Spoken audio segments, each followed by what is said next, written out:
मैं नहीं एक्चुअली ये जो कैरेक्टर है ये एक ऐसा कैरेक्टर है जिसके साथ मैं इमीडिएटली आइडेंटिफाई नहीं कर पाई जब मैंने इसके बारे में सुना। और ये एक एक्टर होने के नाते मेरे लिए एक मुश्किल काम था, क्योंकि जब आपको किरदार ऐसा दिया जाता है कि आप उससे रिलेट करते हैं, आपको लगता है कि हाँ ये मैं सब करती हूँ, तो आपके लिए वो थोड़ा आसान बन जाता है। लेकिन जब आपको एक ऐसा किरदार निभाना है जो आप जिससे आप कर पाते, then it becomes bit of a challenge. और ये तो अभी आप सब देख कर ही बताएंगे कि क्या मैं अपने इस चैलेंज को ओवरकम करने में सफल रही या फिर नहीं। किस तरह से आप लोगों की केमिस्ट्री हुई ऑन सेट?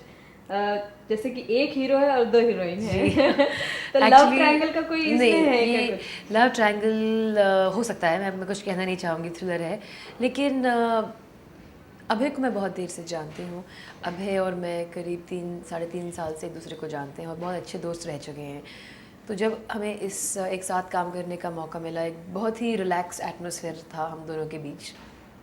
और हालांकि राइमा और हमने शूटिंग से शुरू होने से पहले करीब 2.5-3 हफ्ते वर्कशॉप्स की थी तीनों ने इकट्ठा। तो उसमें एक दूसरे को जानने का अच्छा मौका मिला, एक बहुत कंफर्ट लेवल आ गया आपस में, जिससे मैं मानती हूँ फिल्म की क्वालिटेटिव इम्प्रूवमेंट डेफिनेटली होती है, डेफिनेटली। तो मतलब शूटिंग ख़त्म होने के बाद अब फिल्म तैयार है रिलीज़ के लिए, लेकिन आप लोग शूटिंग के बाद भी वो दोस्ती नहीं कायम कर रहे हैं? अभी हम तो बहुत मिलते रहते हैं, बहुत। मेरे बहुत ही कम दोस्त हैं फिल्म लाइन में, और राइमा और अभय उन दोनों में से हैं। तो अभय को तो पहले से जानती थी, लेकिन राइमा से मुलाकात इस फिल्म के दौरान ही हुई। तो किस तरह की एटमॉस्फेयर रहा आपका सेट पे? कोई इंटरेस्टिंग कुछ बताना चाहेंगे? कुछ हुआ जो ऐसे तो मुझे ऐसे कुछ याद नहीं आ रहा, क्योंकि हम हालांकि अच्छे दोस्त हैं, लेकिन जब हम काम पर आते हैं तो हम काम करने ही आते हैं, क्योंकि आफ्टर ऑल करीब 100-110 लोग लगे हुए हैं हमारे एक शॉट के लिए। तो I don't think it's a place to have fun, I don't think it's a place to monkey around. मैं ये मानती हूँ कि हम लोग काम के लिए आए हैं, और इतना पैसा लग रहा है, इतना टाइम इसमें, मतलब टाइम एक मिनट में पैसा बह रहा है। सो इट्स नॉट इंटेंशन कभी नहीं होती कि मस्ती करेंगे सेट पर हम सब बहुत सीरियस रहते हैं, काम पे फोकस करते हैं, लेकिन फिर भी वर्किंग एनवायरनमेंट ऐसा होता है कि आपको लगता नहीं आप काम कर रहे हैं। क्योंकि शायद जहाँ तक कि मेरा सवाल था, मैंने इस फिल्म को इतना एंजॉय किया, मुझे एक पल के लिए भी ऐसा नहीं लगा मैं काम कर रही हूँ। हालांकि मैंने फुल से पूरे लगन से काम किया, लेकिन कभी मुझे ऐसा नहीं लगा कि मैं कहाँ आके फंस गई हूँ।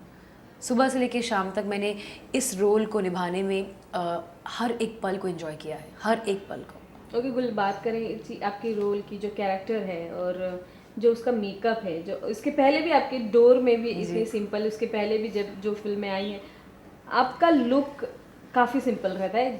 ग्लैमर इंडस्ट्री से जुड़ी होने के बावजूद आपका लुक कितना सिंपल। अब स्मिता पाटिल, शबाना आजमी उनकी राह पे चल रही। देखिए, अगर आपको लगता है कि मैं स्मिता पाटिल और शबाना आजमी की राह पे चल रही हूँ, तो ये मेरे लिए इससे बड़ा कोई कॉम्प्लीमेंट नहीं हो सकता रियली। लेकिन ये इंटेंशनली नहीं होता। जिस टाइप की फिल्में मुझे पसंद आती हैं, कुछ ऐसा कोइंसिडेंस हो जाता है कि उसमें किरदार की डिमांड नहीं है। अब देखिए, ये एक हाउसवाइफ का रोल है, उसके पास पार्ट टाइम ब्यूटी पार्लर है, लेकिन उसके पास वक्त नहीं है अपने आप को कुछ करने का। लोगों के ब्लो ड्राइज करती है, वो लोगों को संवारती है, लेकिन उसके पास एक 4 साल का बच्चा है, एक पति है, खाना बनाना है, कपड़े धोने हैं, सफाई करनी, सब उसे करना है। अब आप सोचिए, कोई इस टाइप की औरत के पास वक्त है ब्लो ड्राई करवाने का, आई लैशेज़ लगाने का? ये सब नहीं हो पाता है। और यही इस फिल्म की खासियत है कि ये एक ऐसी फिल्म है जिसे हर लेवल पर आपको लगेगा कि हाँ ये रियल है। कभी आपको किसी भी मोमेंट में ऐसा नहीं लगेगा कि यार ये कौन ऐसे कपड़े पहनता है। अक्सर हम लोग, मैं बहुत बार पिक्चर देखती हूँ, और अगर कोई सीन दर्शाया जा रहा है, मैं सोचती हूँ कि ऐसे कपड़े पहन के ये कौन करता है। तो ये सवाल इस फिल्म में नहीं खड़ा होगा कभी भी। तो यानी जो आप निजी ज़िंदगी में हैं, आप चाहती है कि उसी तरह की कैरेक्टर? नहीं, ऐसी कोई बात नहीं है। निजी ज़िंदगी में देखो मैं कैसे कपड़े पहनती हूँ। मैं मानती हूँ कि जो मैं निजी ज़िंदगी में हूँ, उनका जिस किरदार को मैं निभा रही हूँ, उससे कोई लेना देना नहीं होना चाहिए, और ना ही है। मैं जो अपनी पर्सनल लाइफ में हूँ वो एक अलग इंसान है, और जो मैं जब मैं अभिनय करती हूँ तो वो एक दूसरा इंसान है। उन दोनों में मुझे ना तो कोई सिमिलरिटी ढूंढनी है, और ना ही मेरे हिसाब से कभी होनी चाहिए, क्योंकि क्या फ़र्क पड़ता है, अगर हो तो अच्छी बात है, अगर नहीं है तो नहीं है। और जहाँ तक कि ग्लैमरस का सवाल पड़ा, देखिए मैं मानती हूँ हमारे पास बहुत सी ऐसी अपॉर्चुनिटीज़ है जहाँ हम ग्लैमरस लग सकते हैं, जैसे कि movie premiers, photoshoots, music launches. कोई ज़रूरी है कि आप हम हमारे कैरेक्टर को कॉम्प्रोमाइज़ करें वहाँ पे ग्लैमरस दिखने के लिए? नहीं, मेरे लिए ये ज़रूरी नहीं है। क्योंकि सेट पे कुछ कपड़ों को लेकर आपसे कुछ चर्चाएं हुई थी, अब न्यूज़पेपर में भी काफी आया था कि देखिए अब आप लोग वो आप क्या और चीज़ थी आप और एक्चुअली, आपके वो क्या था? सहयोगी क्या लिखते हैं इस पर तो हमारा कंट्रोल नहीं है। लेकिन मैं बस इतना कहना चाहूँगी कि मेरा सबसे इम्पोर्टेंट जो मोटिव होता है एक फ़िल्म में, वो ये कि जो जो भी डायरेक्टर कहे मुझे उसे पूरी पूरी तरह से निभाना है। और जहाँ तक कि कपड़ों का सवाल, मैं मानती हूँ कि जो मैंने कपड़े मनोरमा में पहने हैं वो डोर से कहीं ज़्यादा ग्लैमरस हैं।